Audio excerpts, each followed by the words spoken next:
Hello everyone, hope you're doing well. This is log service in users menu. Finty's log feature keeps a detailed record of user activities, including sign-ins. If you wish to review the login details of your employees such as date, time, and IP address, this is where you'll find the information. In the log list of my account, login details are displayed for both myself and 2 example employees. Please note that these names are used for tutorial purposes only and are not real individuals. As you can see, the list shows login date, time, and IP address for each user.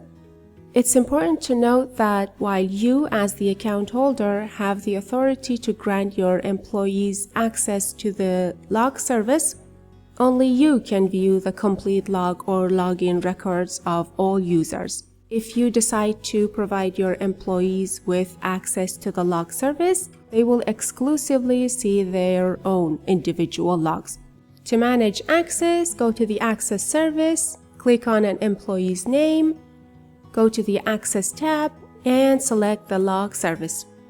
Here you'll find a list of all services your employees can access, allowing you to customize their visibility. Simply mark or unmark the services you want them to see.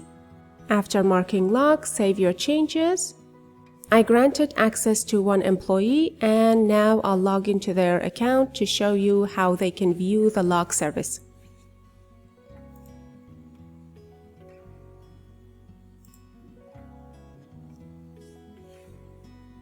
I'll go to Users menu. As you can see, log service is activated, and employee has access to their own individual log. And that's it. Thank you so much for watching this video, and goodbye.